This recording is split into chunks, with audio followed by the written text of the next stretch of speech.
네, 안녕하세요. 다정한 참견의 다일입니다. 네, 오늘은 다시 잘해보고 싶다면 이런 행동은 하지 말자라는 주제로 이야기를 나눠보도록 하겠습니다.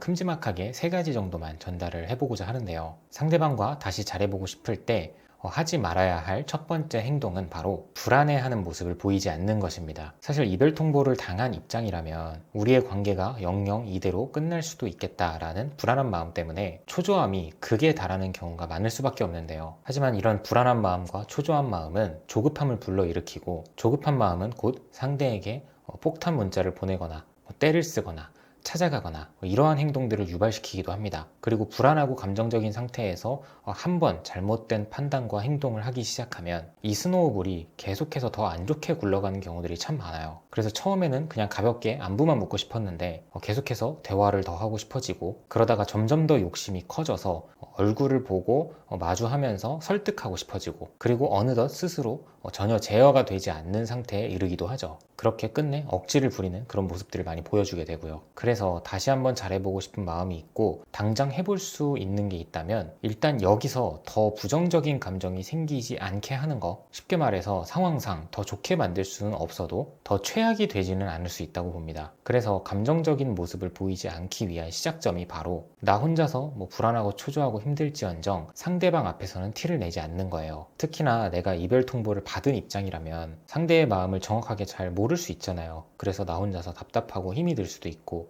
혼자서 온갖 불안한 상상들을 많이 할 수 있어요. 그런데 어차피 당장 상대방이 너무나도 단호해 보이는 듯한, 전혀 여지도 주지 않는 듯한 그런 모습을 보인다면, 이럴 때 반대로 생각을 해보면 굳이 상대방도 나의 마음에 대해 100%다 알게 할 필요는 없다고 생각을 합니다. 그래서 이별 통보 받는 상황 속에서도 정말 너의 마음이 거기까지이냐, 일말의 여지도 없는 거냐, 이렇게 한두 가지 질문만 마지막으로 해보고 그 다음부터는 나의 불안함을 내비추지 말고 빠르게 수긍하는 태도를 보이는 게 나중을 바라봤을 때도 더 나을 수 있다는 거죠. 그렇게 됐을 때 나도 상대방의 마음에 대해 다 모를지언정 상대방도 내 생각에 대해 다 모를 거고, 시간이 흘렀을 때 나에 대해서 조금은 아리송하게 생각을 하거나 궁금증이 생길 수도 있거든요. 그래서 본인이 찾든 차였든 후폭풍이 오는 사람들을 보면 대부분이 상대방의 생각, 상대방의 마음을 잘 모를 때 후폭풍이 옵니다. 어찌 보면 당연한 거겠죠. 상대방의 생각을 내가 다 읽고 있는데 내가 후폭풍이 올 수는 없는 거거든요. 그리고 또 다르게는 헤어지는 상황 속에서 내가 상대방에게 속마음 이야기를 다 물어본다고 해도 100% 솔직하게 다 말을 해주지 않는 경우들도 되게 많단 말이에요. 이 말인즉슨 나는 상대방의 마음을 전혀 모르는데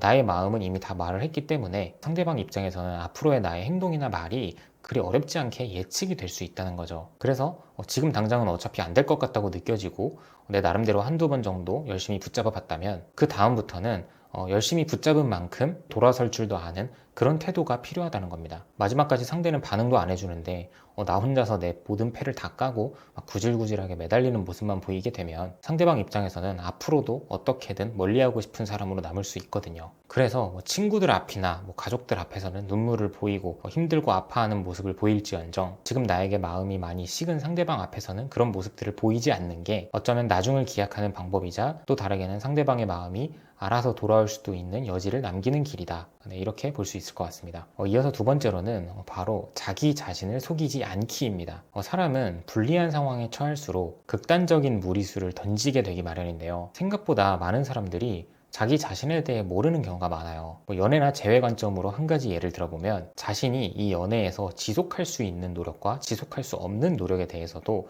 잘 모르는 경우예요. 그래서 붙잡는 입장일수록 본인이 할 수 없는 것에 대해서 할 수 있다고 과장을 하면서 무조건 다 맞출 수 있다고 표현을 하고 자기 자신을 속이면서까지 상대방의 마음을 돌리고자 하는 경우들이 있어요. 하지만 어찌저찌 마음이 통해서 재회를 하게 되더라도 이 재회라는 게 결말이 아니라 하나의 시작이자 하나의 과정이기 때문에 무리수를 둘수록 어차피 자기 자신의 한계가 드러납니다. 그래서 이런 경우에 전보다 더 안 좋은 모습으로 헤어지게 되는 거죠. 그렇기 때문에 자기 자신을 속이지 않는 선에서 자신이 정말 할 수 있는 노력, 지속할 수 있는 노력, 지속할 수 없는 노력, 이 부분에 대해 진지하게 생각을 해본 후에 지킬 수 있는 약속들에 대해서만 이야기를 해보는 게 좋다고 봐요. 솔직하게 제 아무리 상대방이 원하는 부분이라고 할지라도 내가 지킬 수 없고 지속을 할 수 없는 영역이라고 한다면 오히려 그 부분에 대해서는 내가 노력을 해볼 여지는 있지만 아직 나에게는 준비할 시간이 조금 더 필요한 것 같다. 대신 다른 부분들, 너가 원하는 다른 부분들부터 내가 채워가려고 노력을 해보겠다. 이렇게 이야기를 하는 게 좋겠죠. 마지막으로 세 번째는 바로 헤어진 분들이 특히나 이별 통보를 받은 입장에 놓여 있는 분들이 이런 생각을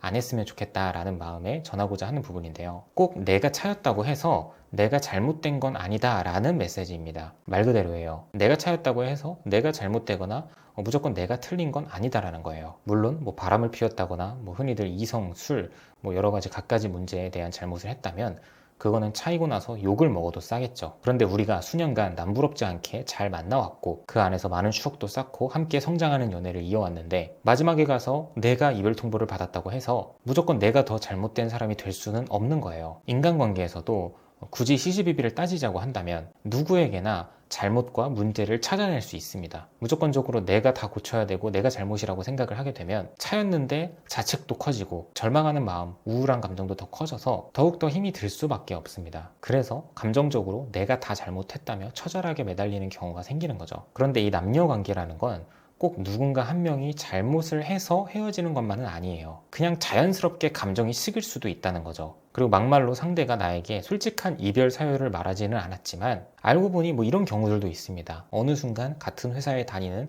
어떤 이성이 호감으로 느껴졌거나 거기까지는 아니더라도 그냥 어떤 새로운 연애, 새로운 호기심, 새로운 설렘을 느껴보고 싶었거나 이 외에도 정말 수많은 이유들이 존재해요. 그리고 또 다른 경우로는 내가 한 사람과 오래 연애를 이어오면서 어느 순간부터 이 상대방에게 원하는 어떤 매력이 생겼어요. 그런데 내가 원하는 이성의 어떤 매력이 생겼다고 해서 상대에게 그런 모습이 알아서 갑자기 나타날 수는 없는 거잖아요. 그리고 실제로 요구를 한다고 해도 이걸 어디서부터 어떻게 표현을 하고 요구를 해야 할지 자기 스스로도 모를 수도 있거든요. 그래서 실제로 이런 경우에 이별 통보를 할 때도 그냥 내 마음이 예전 같지 않은 것 같아. 대부분 이런 식으로 표현을 합니다. 앞서 말한 것처럼 뭐라고 말을 해야 될지를 모르기 때문에 그 자체만으로도 우리의 관계는 여기까지라고 생각을 할 수도 있는 거고 그냥 그런 모습을 갖추고 있는 사람을 만나고 싶다라는 솔직한 마음이 들 수도 있는 거예요. 그래서 이런 경우라고 할지라도 이별 통보를 받은 사람이 잘못을 한 걸까요? 꼭 그렇지 않거든요. 그냥 말로 표현하기 힘든 그런 영역이 있는 거고 구체적으로 표현하기 어려운 부분도 사람마다 다 있는 겁니다. 결론적으로 이별 통보를 받았다고 해서 나라는 사람이 달라지는 건 아니고 나의 가치가 올라가거나 떨어지는 것도 아니고 그냥 나는 나이기 때문에 차였다고 해서 주눅들고 자신감과 자존감이 다 바닥난 모습으로 매달릴 필요가 없다는 거예요. 그렇게 할수록 더 좋지 않은 결과가 나올 수밖에 없고요. 그래서 자신의 가치는 자신이 지킨다는 마음으로 이별을 당하더라도 아쉬움이 남는다면 나는 나고 나의 원래의 매력은 원래대로 살리고 나머지 부분들을 조금 더 보완해서 나중에 당당할 때 다시 한번 연락을 해보겠다. 이렇게 마음을 먹는 게 가장 좋다고 봅니다. 네, 오늘도 영상 봐주셔서 감사하고요. 지금까지 다정한 참견의 다일이었습니다.